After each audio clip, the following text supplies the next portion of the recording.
Xin chào các bạn. Hôm nay mình xin chia sẻ với các bạn thêm một món, đó là món bánh ít trần nhân tôm thịt. Bánh ít trần là một trong những món bánh làm từ bột gạo nếp, được nhiều người yêu thích bởi sự kết hợp giữa các nguyên liệu tôm, thịt và đậu xanh, đem đến cho người ăn hương vị mới lạ và hấp dẫn.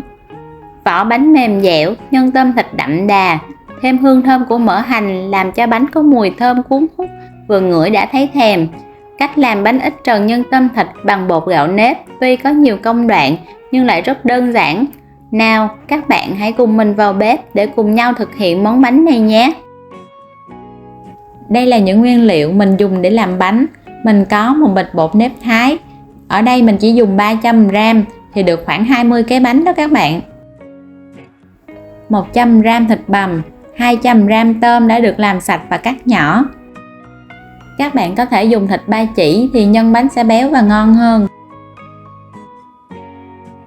Mình có 50g cà rốt cắt hạt lựu, 50g nấm mộc nhĩ đã được ngâm nở và 100g củ sắn cắt hạt lựu. Củ sắn này thì các bạn trụng sơ qua với nước sôi, sau đó các bạn vắt vỏ bớt nước nha. 50g đậu xanh chưa ngâm. Đậu xanh này ở đây mình đã ngâm được 6 đến 7 tiếng rồi đó các bạn. Để cho bánh béo và thơm hơn thì mình có chuẩn bị 100ml nước cốt dừa. Bạn nào không thích thì các bạn cứ dùng nước lọc để nhồi bột thôi. Đậu xanh này đã được ngâm qua với nước ấm khoảng 6 tiếng. Mình cho vào nồi cơm điện mình hấp cho nó nhanh. Còn không thì các bạn có thể cho vào nồi các bạn nấu. Các bạn trải đều đậu xanh ra để cho đậu xanh được mau chín. Để hạn chế đậu xanh chín không đều thì mình có cho đậu lên bếp mình rang sơ qua, sau đó mình mới đi ngâm. Mình hấp đậu đến khi nào mà các bạn dùng ngón tay bóp cái hạt đậu thấy đậu nhuyễn là đã chín, thường là khoảng 20 đến 30 phút. Các bạn cho đậu ra tô, dùng vá bới cơm mình tán cho đậu nhuyễn. Mình tán lúc đậu còn nóng thì sẽ nhanh nhuyễn hơn. Đến phần nhồi bột để làm vỏ bánh, mình cho vào thau 300g bột nếp, 1/4 muỗng cà phê muối, nửa muỗng canh dầu ăn. Mình cho vào đây 180ml nước ấm, nhưng các bạn chỉ cho từ từ chứ các bạn đừng cho hết một lượt. Với 300g bột nếp thì mình sẽ nhồi với 280ml nước, bao gồm 100ml nước cốt dừa và 180ml nước ấm. Nhưng nó chỉ là tương đối thôi, tùy vào bột của mình mới hay cũ, nó hút nước nhiều hay ít nữa. Mình cho vào đây 100ml nước cốt dừa. Nước cốt dừa sẽ làm cho vỏ bánh béo và thơm hơn sau khi hấp. Bạn nào không thích béo hay chưa chuẩn bị nước cốt dừa thì mình sẽ dùng toàn bộ là nước ấm. Mình dùng bột nhồi bằng nước ấm hoặc là nước lạnh nên mình cho nước ấm vào để mình nhồi. Các bạn có mua bột nhồi bằng nước sôi thì các bạn phải nấu nước thật là sôi mới cho vào bột để nhồi. Cái này nó có ghi ở bên ngoài cái bao bì của bịch bột á. Mình nhào bột liên tục đến khi bột nó dẻo mềm thành một khối và không còn dính tay nữa là được. Khi nhồi thì các bạn nhồi nguyên một cái khối để cho bột nó không có bị khô. Bột của mình sau khi nhồi nó đã thành một khối dẻo mềm. Các bạn thấy mình có thể kéo bột thành một cái sợi như thế này, nhìn rất là thích luôn. Bánh này thì mình nhồi nó nhão hơn chè trôi nước một chút. Mình đậy bột lại và để bột nghỉ khoảng 30 phút cho đến 1 tiếng. Đây là củ cải đỏ và củ cải trắng bào sợi, mỗi loại mình dùng nửa củ. Cho vào đây 1 muỗng cà phê muối, 1 muỗng canh đường. Mình trộn đều củ cải đỏ, củ cải trắng thấm đường muối để cho nó ra bớt nước. Thiếu dưa chua và nước mắm thì bánh ít trần sẽ không còn ngon nữa. Trộn đều rồi thì mình sẽ để đó mình đi xào nhân nha. Cho vào chảo 1 muỗng canh dầu ăn. Cho hành tím vào để mình phi vàng lên.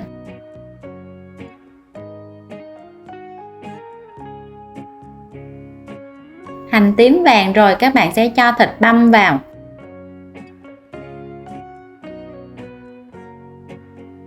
Bạn nào thích ăn béo thì mình sẽ cho thịt ba rọi, nó sẽ ngon hơn á.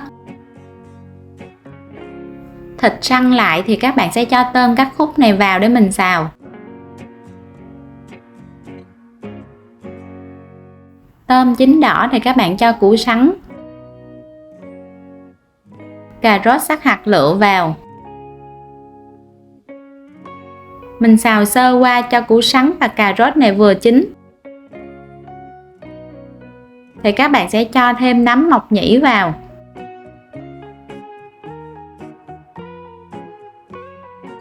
Mình nêm vào đây là 1 muỗng cà phê đường, 1 muỗng cà phê bột nêm, 1/2 muỗng cà phê muối. Xào cho phần nhân này thấm đều gia vị. Các bạn có thể nêm nếm lại cho phù hợp với khẩu vị của mình nha. Cho thêm vào đây là hành lá, tiêu và hành phi.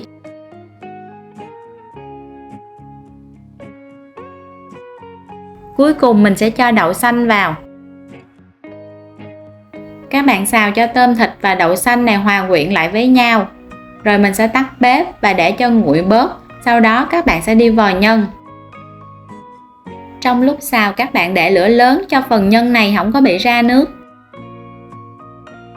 Làm nước mắm các bạn cho vào đây là 2 muỗng canh đường, 2 muỗng canh giấm,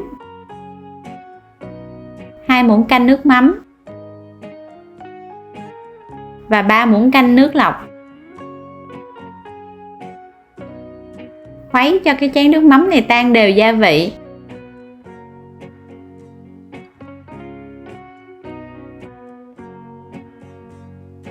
Cho vào nửa muỗng canh tỏi ớt. Mình không ăn tỏi nên mình chỉ cho ớt vào thôi nha. Các bạn cho sau cùng để cho tỏi ớt nó nổi lên trên mặt.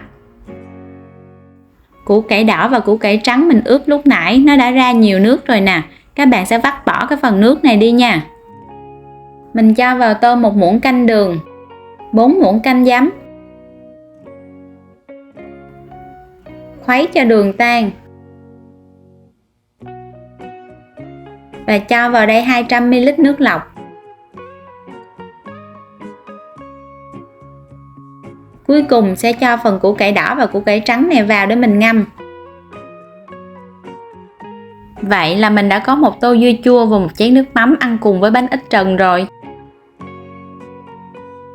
Nhân bánh nguội bớt, mình đã vo thành những cái viên tròn. Mỗi viên như vậy là 20g. Tùy các bạn thích bánh lớn hay nhỏ mà các bạn nặn nhân này theo ý của các bạn. Mình không cho đậu xanh nhiều vào trong nhân vì đậu nhiều ăn nó sẽ dễ bị ngán. Các bạn chia bột ra thành nhiều phần bằng nhau, mỗi một phần như vậy là khoảng 30g. Mình vo tròn viên bột rồi nặn cho bột dẹt ra. Cho phần nhân vào giữa. Các bạn úp xuống cho phần bột nằm trên phần nhân. Mình dùng tay nắn cho bột ôm tròn đều lấy nhân. Đến phần mép bột này thì các bạn sẽ dùng tay mình nắn cho kín lại. Các bạn nên cho một ít dầu vào tay khi mà mình nắn.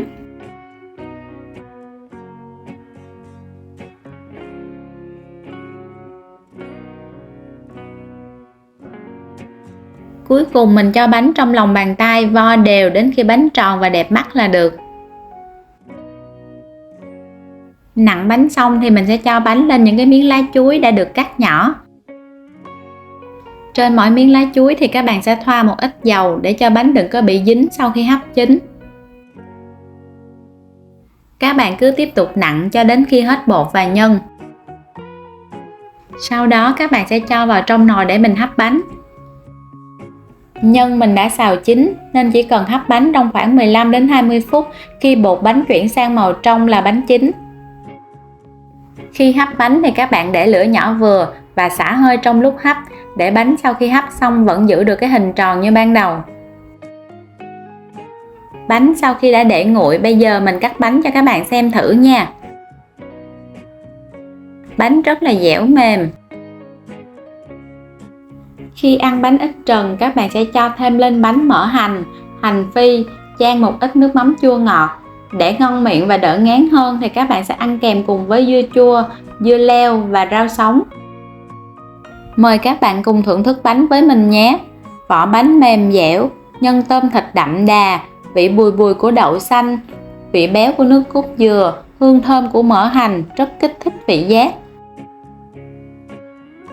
Các bạn hãy thử vào bếp để làm cho người thân và gia đình mình cùng thưởng thức và để lại dưới bình luận để chia sẻ cùng mình nhé. Cảm ơn các bạn đã theo dõi.